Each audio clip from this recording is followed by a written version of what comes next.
What's up, comic book fans? Pete here from Comic Books Transformed, where we talk about the adaptations from comic books into movies and streaming shows. I'm usually joined by my good friend Brian, but today I have a good friend right over there, Mr. Mike Bongiorno from Pop Culture Man Children.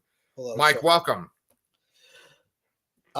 Thank you for welcoming me. I'm glad to be here. It's good to be talking about Doctor Who.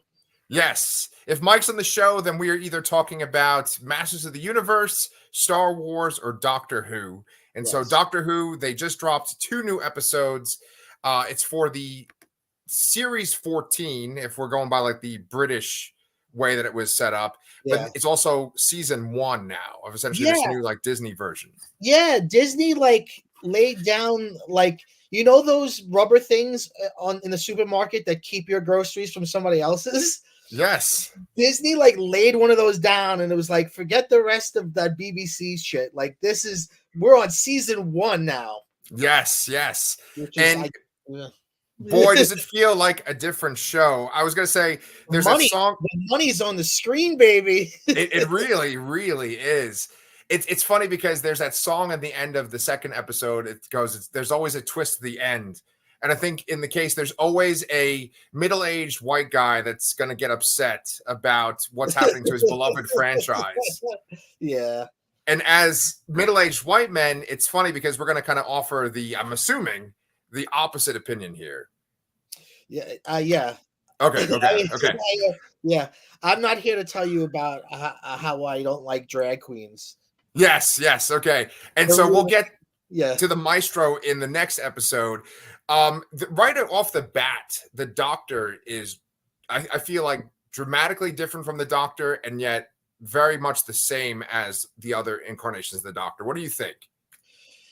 Yeah, I think Ncuti Gatwa has a very almost like dancerly physicality, like the way he spins around his heels a lot, and he's snapping, and he's obviously he's not big, he's lean, very thin, but you could tell also he's in very good physical shape. He's maybe the most healthy or in shape Doctor, and he's using his body in this great way. It's almost like his body's part of the TARDIS. Like when he's doing things in the TARDIS, you really feel like there's no limitations to his physicality. Absolutely. That's a really good point. I mean, he does these sort of moves that you would expect from a dancer, where he throws out his chest and throws his hands up, and he spins on his heels, like you said. He's got this energy. The Doctor, for the last few incarnations, it was kind of this character that seemed like he was old.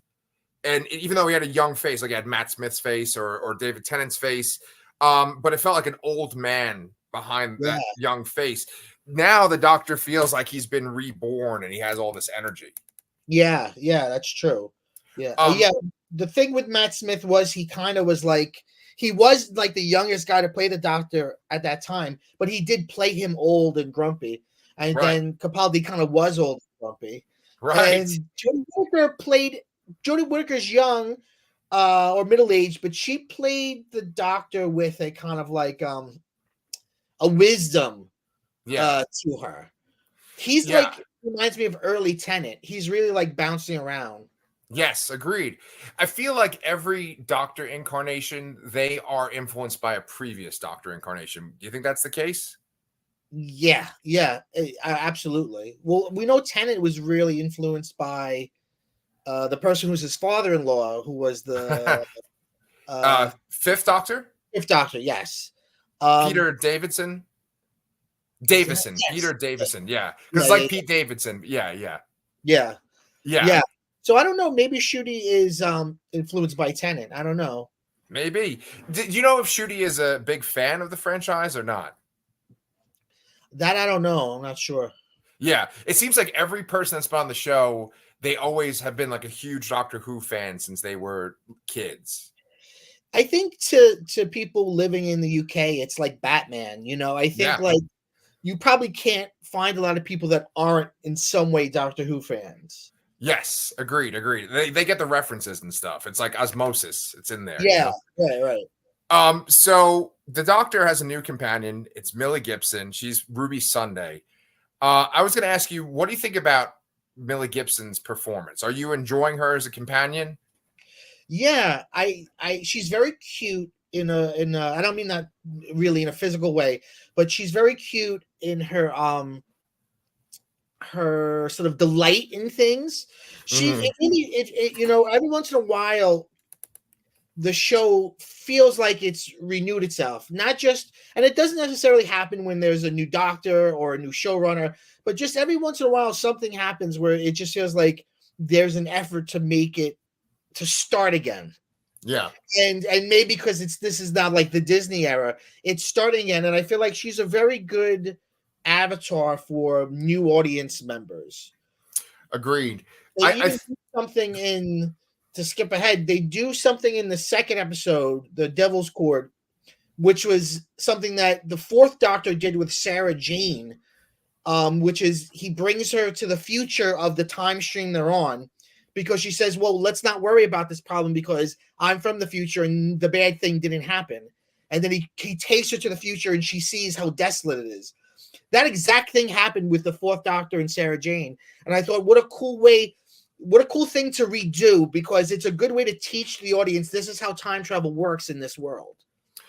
Yeah, I actually was going to ask you about that because I was a little bit confused about one thing. So in the first episode we're going to talk about, Space Babies, it begins where he takes Ruby Sunday to like prehistoric Earth.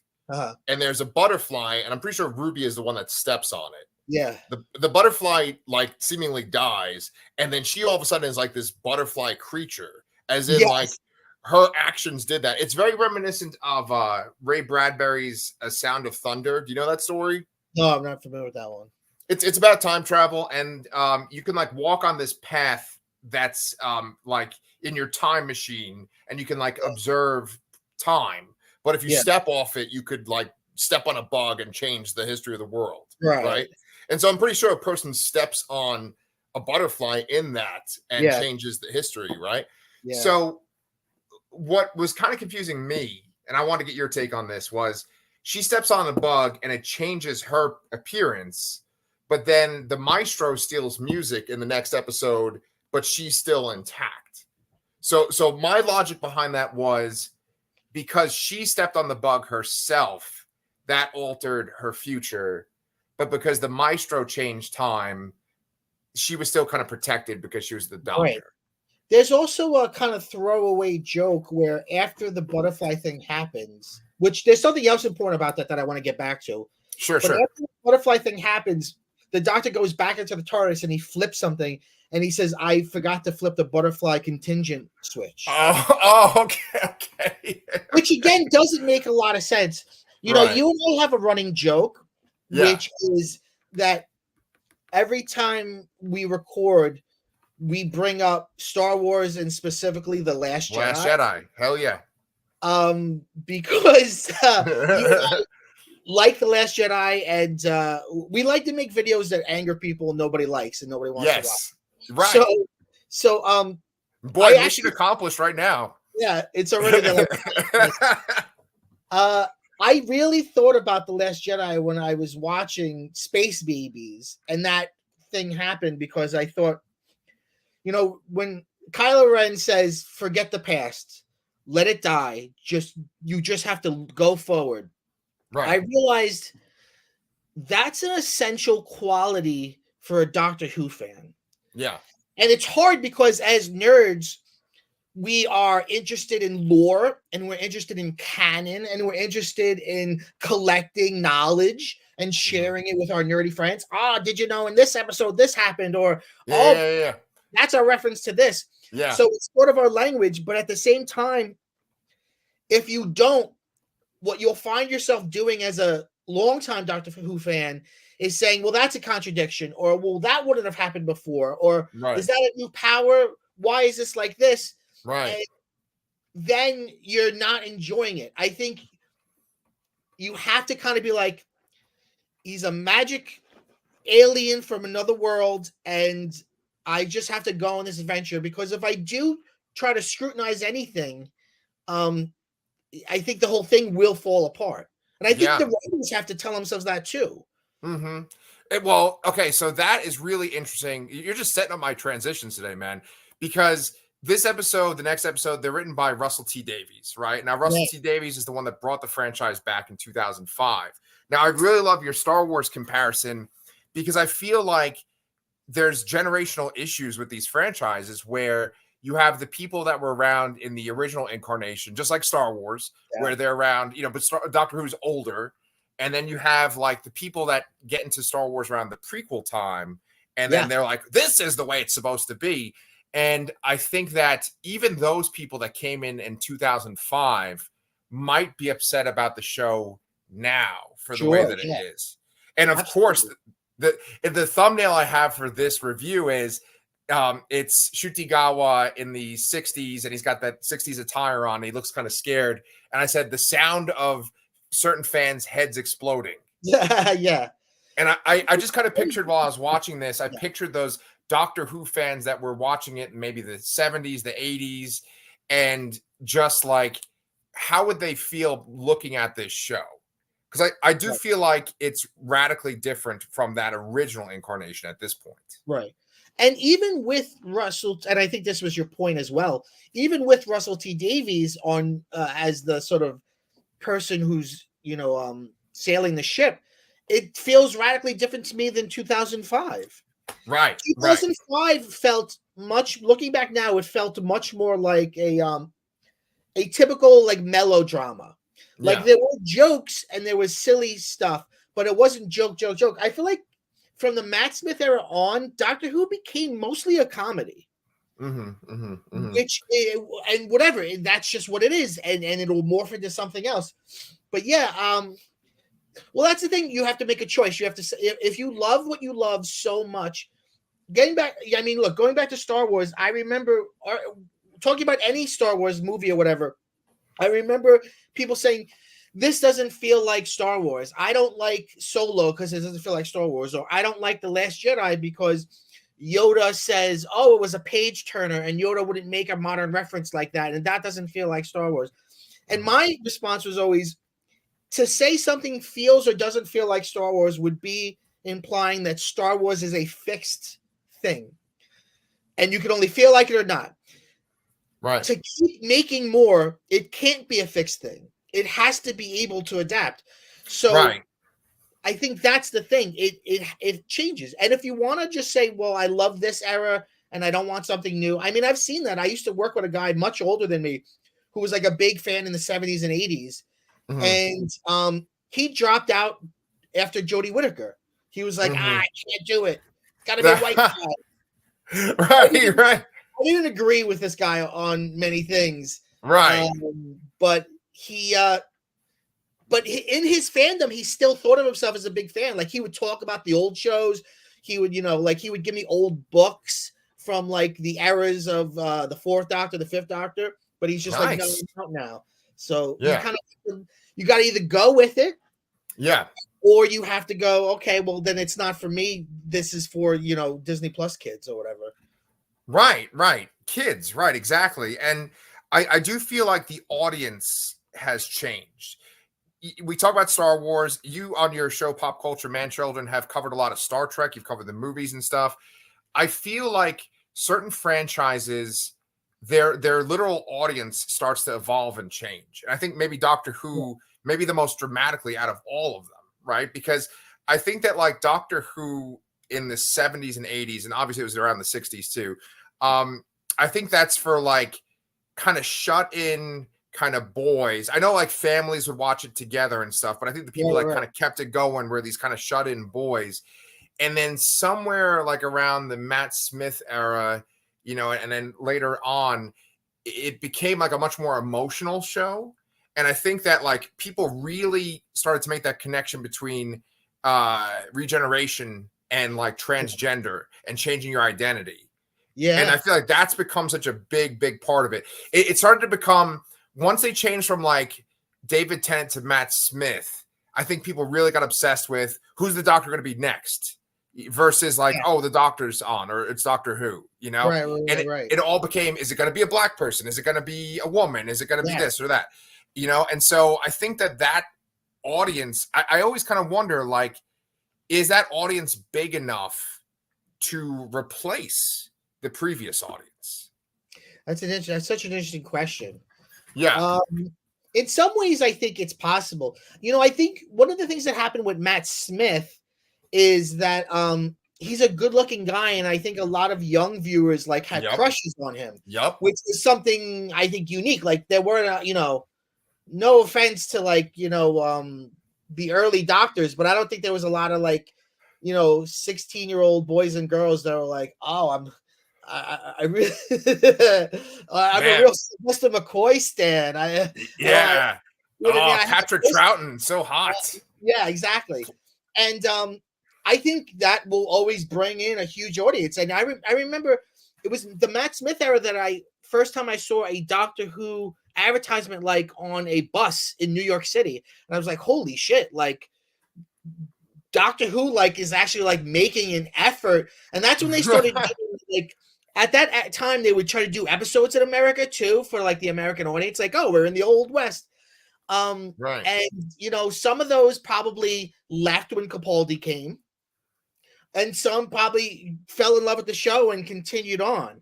So it's an interesting thought. I wonder if people swerve in and out like that. Yeah. Well, I was into the show with the first three of the new Doctors: Christopher Eccleston, David Tennant, and Matt Smith. But I started to fall off with Matt Smith, and then I stopped watching around the Peter Capaldi time. But ever since you and I have been talking, I started watching it again. And I was like, oh, this is really fucking good. Yeah. So I haven't got up to the Jodie Whittaker stuff. But just kind of moving forward with the points. I mean, I'm loving this stuff too. But I was going to say that there's certain things that the fans always seem like you have to keep this stuff sacred, or this has to have a reverence when we talk about this stuff.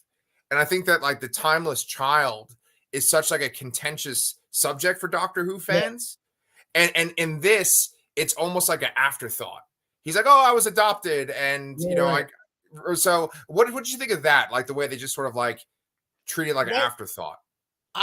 In some ways I would disagree, because I think it would be very easy for Russell T Davies to just never mention it ever again. To just, I saw an interview with Russell T Davies recently where he talked about how in the Doctor Who movie, the Doctor talks about being half human, and how basically every writer and showrunner since then just completely ignores that. Yeah. They call it soft canon, where it's it's still canon, but also it doesn't reflect that. Nothing sort of grows out of it.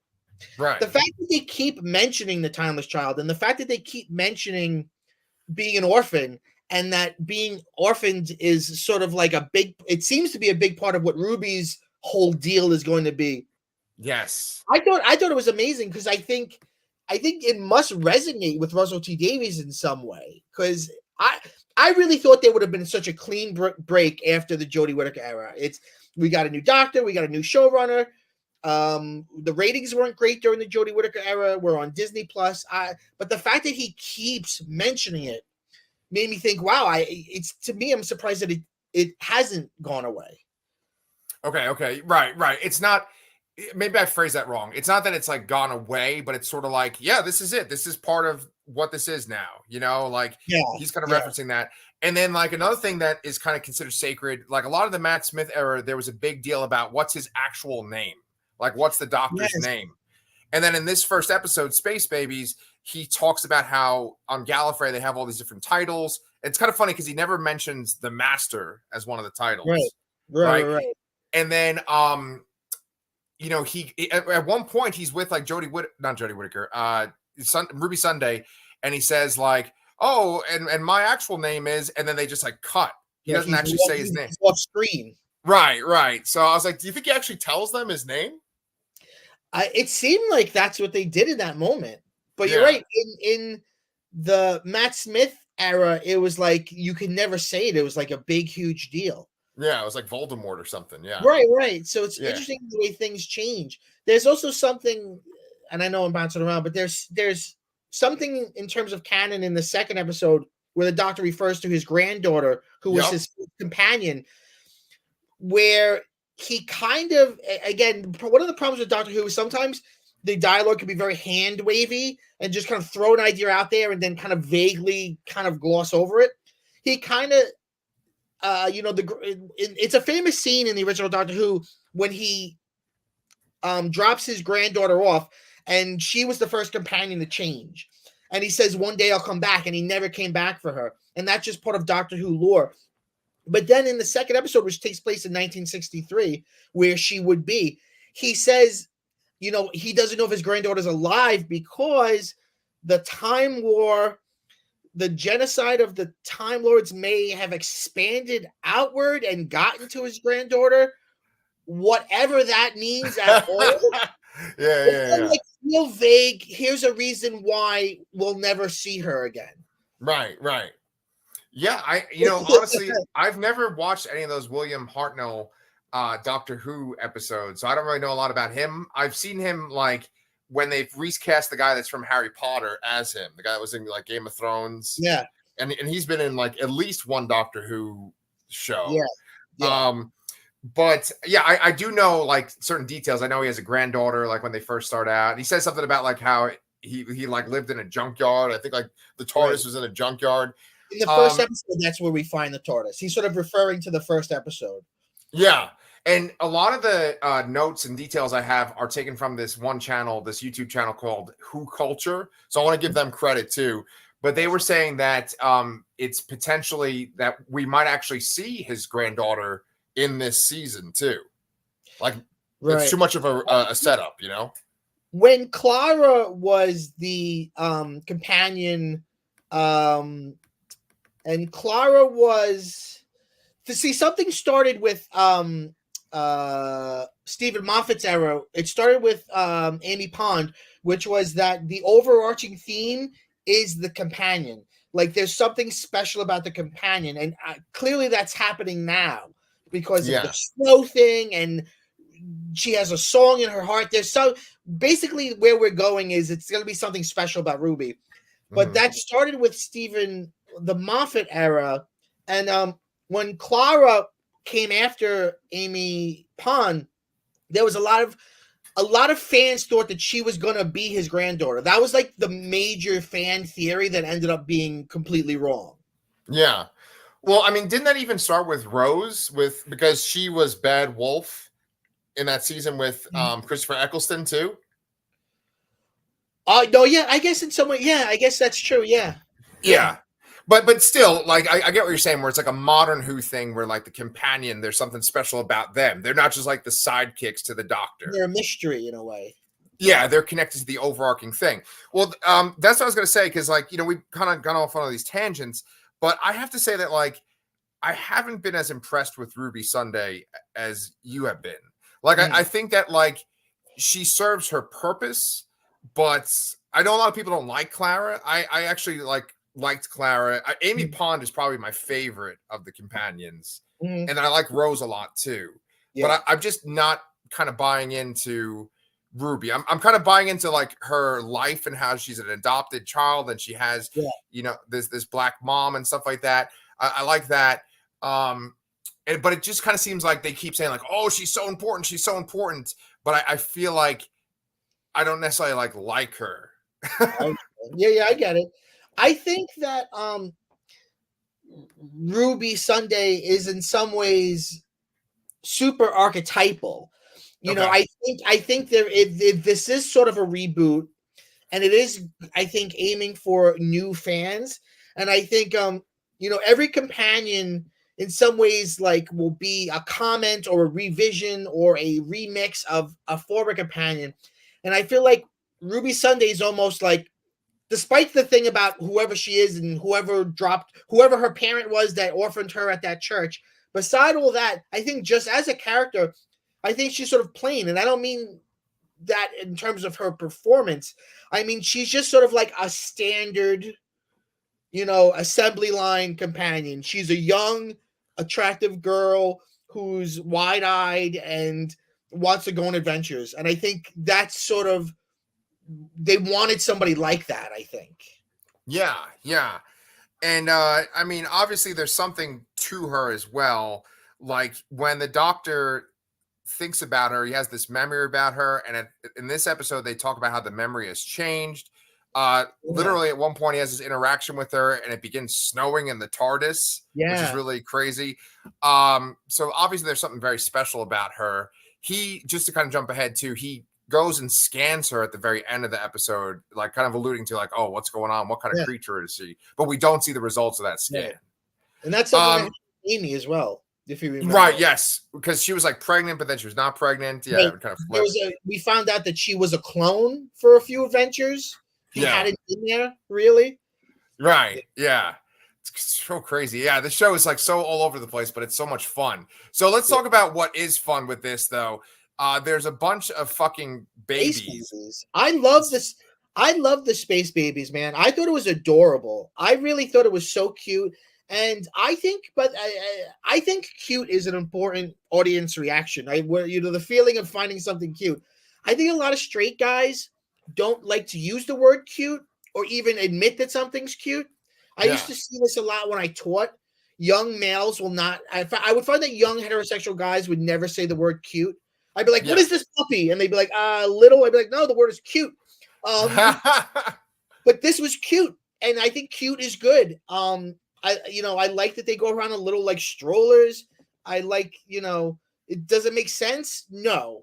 My problem, if I have a problem with these two episodes, is that they don't make a lot of sense, especially the Devil's Cord. Kind of makes no sense. You really have to squint at it. Yes. To make it make sense for you. But again, like Kylo Ren said, who cares? Whatever. It doesn't make sense. Well, I mean, it's funny because, going off that idea of like guys can admit that things are cute. There is this sort of anger that people have towards this show right now, these first two episodes, and with the idea of Doctor Who and the direction that it's going. And I feel like there are things in this where Russell T Davies is just like, fuck you. I'm going to do this way, and I don't care. The Doctor gives one of the space babies like a speech, which is a very sort of like progressive kind of speech, like you're special, everything about you is special. And it's funny because the baby yawns in his face when he does it. Yeah. But then the idea of the babies themselves, I felt like that was like almost like hitting you over the head with the message, right?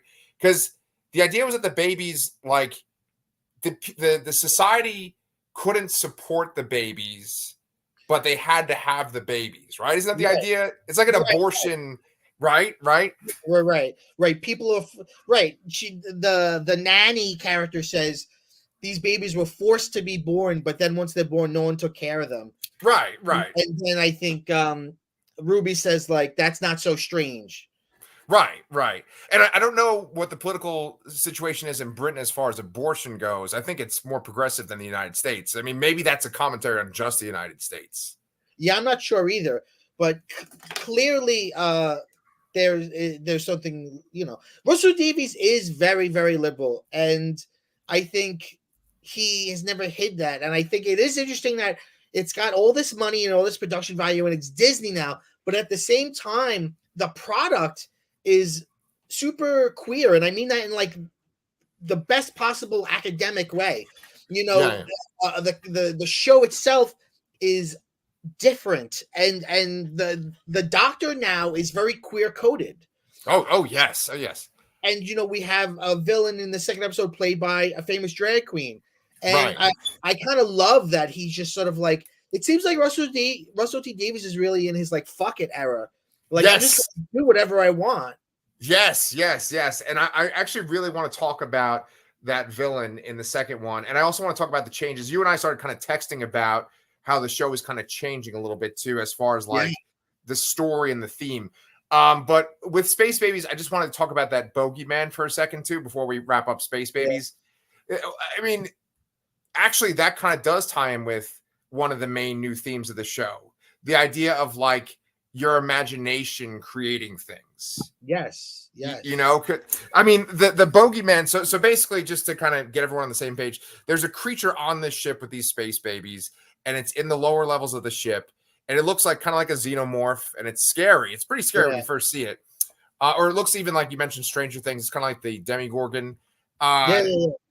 but you find out that essentially it's created from like the snot of the babies. And then it's like it serves a purpose of being the monster for them. Yes. And so like what do you think about that whole idea? That kind of thing I think is actually pretty it's pretty typical of the Stephen Moffat era. Yeah. But I kind of like that it's what's going on now. I mean, I think the major thing is that we had the toy maker who's really a magical villain more than a sci-fi villain. Correct. Yeah. And it seems like that set up everything that's going to come after. Like the maestro from the second episode, who's played by what's their name? Jinx Monsoon. Jinx Monsoon is a child of the toy maker. So you get the sense that like all of these characters, all these villains this season will be gods, which is it leads Doctor Who way into magic. And what I wanted to say before, what I said I want to come back to is the Doctor picks up after Ruby steps on the butterfly and turns into like the lizard creature, the Doctor picks it up and like blows on it. And it's like, is the Doctor magic? Did the Doctor bring the butterfly back to life? And I don't say that like, that would never happen. I say that it is like, wow, what an interesting new thing. Yes, the totally Doctor agree. Always be a mystery. Like that's the thing. Like that's where the contradiction comes in. What we were talking about before about fans and having all your expectations and being, lore. If you know everything about the Doctor, the show doesn't work. The Doctor has to always be surprising you. Yes, agreed. Which means he has to change. Right. Way. No, I agree. And this whole idea of this, that he calls it a pantheon at one point. The Doctor literally calls it a pantheon. There's the idea of these like creatures that are from beyond like the known universe, and they're just like they're kind of like the Q in Star Trek, where they're just these like super powerful beings. They can do anything. Yeah, or you know what? They're also kind of like Mr. Mitzleflick. Yeah. Right. So they're like from another dimension or some higher form of being, and that What Culture video that I was watching on YouTube, she did bring up. She was a great host. She brought up that butterfly sequence, and it's like, well, how did he bring the butterfly back to life? Like he's used like regenerative energy to like heal people before. Yeah. Like, did he do something like that, or is he just like magical, just like you said? But the show is kind of walking the line and maybe stepping over dramatically from like science fiction into fantasy.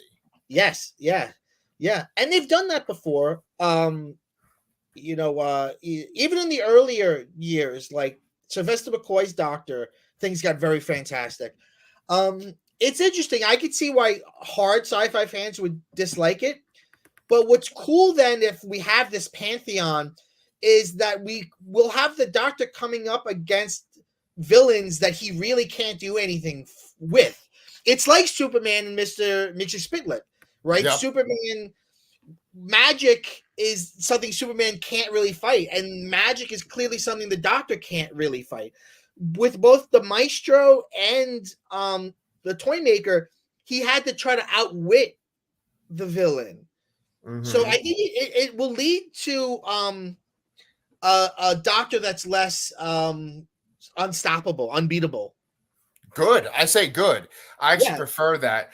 And they show in both of these episodes that the Doctor legitimately gets scared. He gets scared when they see the bogeyman at first, and he kind of questions himself. He's like, I've seen creatures, I've seen scary bugs. He calls himself a scary bug at one point too.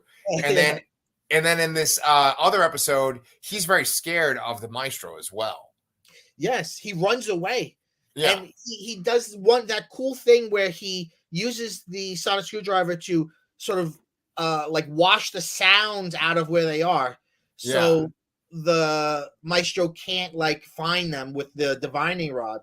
But then he says you only get one trick with a god. I mean, he says gods. Like it's like were you a Buffy fan?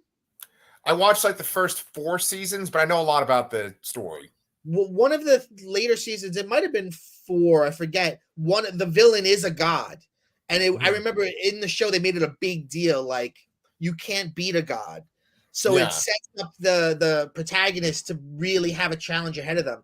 And that's what it feels like they're doing here. Yeah, yeah. Is that Ed, like the one that's an angel? Or is that something else? No, it's her name was Glory. Oh, okay. Yeah, she's like Okay. a pretty woman, but we find out we think she's a demon, but then the reveal is like, no, she's a god. Yeah. Yeah, I need to go back and watch some more Buffy. I think it's on Netflix. My daughter and I got up to like, I think the 4th season, maybe just the 3rd. And when did she start going to college? Is it the 3rd season? 4th. Oh, okay, okay. So that's what we did get up to that season. Yeah, because all the stuff with like Faith and the worst. Yeah, right. The 4th is the worst. Yeah, I totally agree. Yeah. But I wanted to talk about the Maestro because you mentioned that the Maestro that this episode you really have to like kind of squint to make it work. Yes. What was the issue that you're talking about there? So if I'm understanding it, the Maestro, they refer to themselves as music incarnate, but I think they eat music. So so you would then have a world without music. But what we find is not a world without music, but a world where people purposely make bad music. Yeah. Yeah. Why would it not be a world just without any music? Like someone goes to play a note and they're like, no, don't do that. Yeah. But instead, you got like the Beatles like playing bad songs on purpose. Right. Like, what's the point? Who listens? Like, what's the point of that? Yeah. And also, it seems to be like there's an ideology in that 1963 timeline where like they'll be like, singing is embarrassing, music is distasteful. Nobody goes, oh, we don't play music because when you do, a monster comes out of the instrument and kills you. Right. So it's like it really doesn't make sense. No, totally agree. So I mean, with the Maestro, the visual of the Maestro is very interesting. The character has all these amazing costumes, and then Jinx Monsoon just does this over the top performance and with incredible like facial reactions and the way that they talk. They're a drag queen that won a season of RuPaul's Drag Race, right? Yes, I have never watched Drag Race, so I learned that just by like Googling them. Yeah, but I find it so interesting and like exotic or whatever that they like will have this kind of feminine allure, but then they'll also have this like deep manly scream, and so it's this, just this kind of juxtaposition. But then even the idea of like kind of pulling out a person's soul and it looks like music from a sheet, I think that's so cool. And then like using it as like a weapon and it's like a whip. I loved all that. But at the same time, I was just thinking about like all these guys that just have these YouTube channels where they just like hate on all this kind of stuff. And they're like, oh, drag queen. Oh my God. Like I just pictured their heads exploding. Well, it feels like bait now. It feels like Russell T Davies is purposefully like trying to upset, trying to troll these people. And I think that's wonderful. Right. I do think that that's what it is. Like, oh, it's episode 2. We're having a drag queen. Yeah. And then there's going to be this fucking music sequence at the end of the episode that goes on really long, But, keeping it with talking about the Pantheon and these creatures, there's a person that we haven't mentioned yet, which is Susan Twist, right? You know who Susan Twist is? No. Okay. So in the Christmas episode that has the 15th Doctor and Ruby Sunday, there's a woman that's like on the corner, and she's the last person you see in that episode because she kind of looks at the camera. Oh, yes, she's like, I remember. Yes. They're going on an adventure or something like that. She does something like that, right? And so anyway, she's in the Space Babies episode. There's a sequence where there's a bunch of commanders that are like, we don't approve of this when they're talking about the Space Babies program, and they like sign off. She's one of the commanders. She says, this is Susan Twist, and I'm signing off or whatever. Then in this episode, and then in this episode, there's a part when the Doctor and Ruby are in like a cafeteria of the recording studio, and the Doctor goes to get a cup of tea, and it's like super expensive. She's the one that's giving him the tea. I did not realize that was the same actor. And the song is there's always a twist. There's always a twist at the end, right? So I think the easiest thing would be like the one who waits, the one that they mentioned a couple of times. The toy maker mentions the one who waits, and then Maestro mentions the one who waits. It would be like Ruby Twist, or no, I'm sorry, Jesus Christ. Susan Twist is that character. I don't know. We'll see. Interesting. Yeah. Yeah. So, I Okay. mean, you have to go back to Disney Plus and just look for those scenes. Yeah. I mean, Okay. there's even articles and YouTube videos about it too, though. So Cool. And yeah, I man. watched both episodes twice, and I didn't put it together. Interesting. Yeah. Really cool. No, I would not have known it if I hadn't watched that Who Culture video. Yeah. But let's go back to talking about the Doctor and how he's scared of these Pantheon creatures, right? Yeah. At one point, he talks about being split in two by the toy maker, and he says that, like, that's never happened before. And the girl on Who Culture said that was almost a way of them saying that what is it called when the bi-generation? Yeah. That that's not going to be a thing moving forward. It was like that was a special time because he said the Doctor says something like, "I almost didn't survive it," or "They ripped my soul in two." Yes, he says they ripped my soul in two, and I wouldn't be able to do that again. Right. Yeah, it's really it's fascinating. Yeah, I don't think they're ever going to do that again. Yeah. I think it was. I mean, I think it was a way to sort of get rid of the Christopher Eccleston kind of like brooding post-traumatic stress disorder from the Time War Doctor, and just get rid of that entirely and have the Doctor just be like a fun character again. Yeah, totally agree. And I mean, it's working. This 15th Doctor is kind of like a breath of fresh air, and that stuff does feel like it's in the past. Yeah. As we kind of move towards the end, I wanted to point out that we did see snow falling again in that final battle between the Doctor and the Maestro, and then Ruby Sunday's there too. And did you like when the Maestro had her like strung up, and it looked almost like she was like an angel with the musical notes holding her up? Yeah. Really and cool she stuff. says like she has a song in her heart, and that's wrong. That's not. There's something. The Maestro says there's something wrong with her. Yeah. And we find the song in her heart is "Carol the Bells." Yeah. And there's a few other things too, like the Doctor says, "Why is everything always come back to Christmas with you?" And what is it with you and babies? Yes. So it's it's. So she's the Virgin Mary, and she's going to give birth to Jesus. I think so. Yes. Finally, the show will be Christian again. Yes. No, but instead of the wise men, it's going to be a bunch of drag queens, and then just British people are just going to shoot themselves in the head over their teeth. But so I mean, it's exciting. Is there like anything else you want to say about these two episodes in general? Can I ask you? Go ahead. Maybe this is a low blow. But how did you feel about the actors who played the Beatles? Oh, no, dude, it's not a low blow. I felt like the guy that played John looked a little bit like he was better, and he looked more like John Lennon. The guy that played Paul McCartney looked nothing like Paul McCartney. What was that?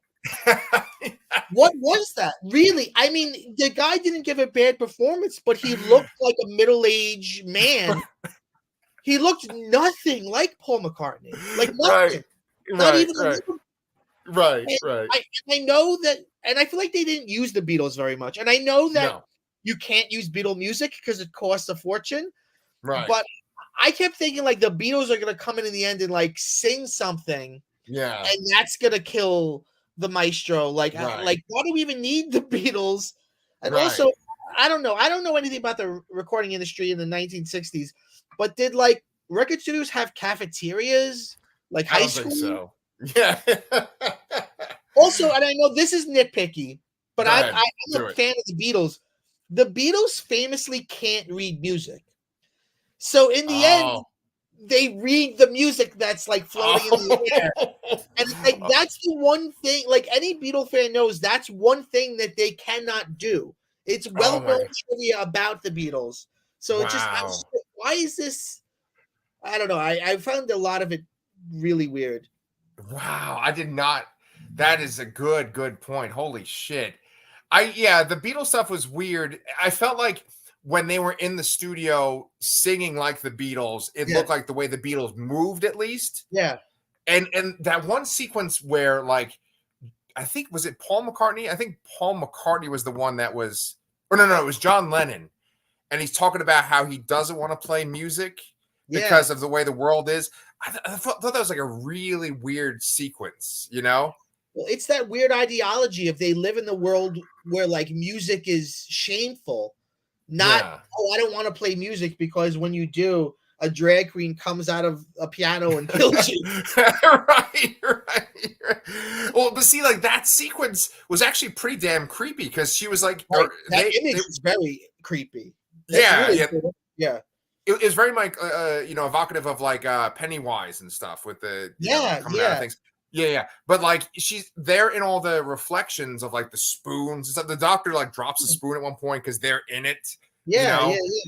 It's weird, like the idea like they're everywhere if you just like say their name or like play music. Yeah.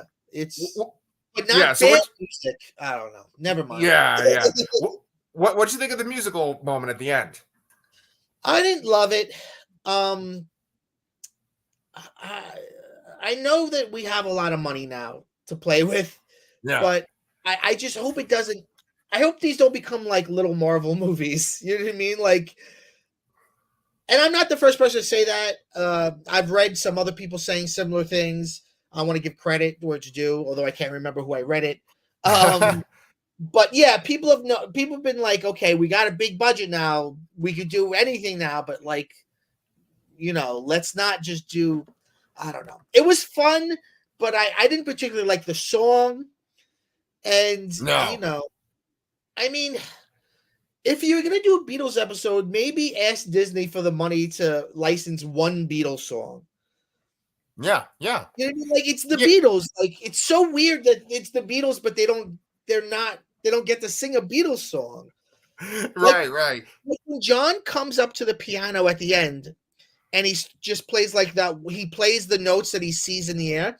I really thought he was gonna like play like a little bit of like Imagine or something, like a little or like dude, Let It Be. Like, Let It Be. Those are McCartney songs, but like I thought. Whoops. I thought they were gonna play a Beatles, like even just a little Beatles tune. You know what I mean? Just a little, and no, Yeah, they don't. Yeah. I mean, their song was pretty great about like having a dog and not wanting a cat. Do you remember that the crazy ass song? And then who was the woman that was the other singer? They said her name, but I was like, what the fuck did they say? I didn't get it. Yeah. It's clearly, I could tell that it was clearly somebody that you're supposed to know, but I don't know.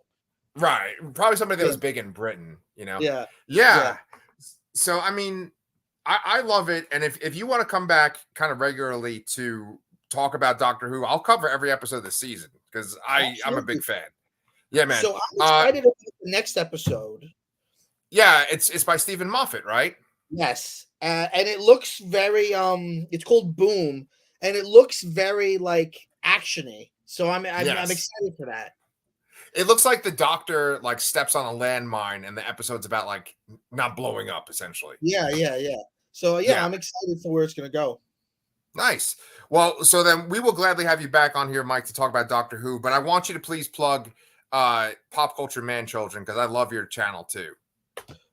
Pete, when is this going to be seen by the world? Okay, so we're recording on Monday. It's going up. No, this is Tuesday. I'm on drugs.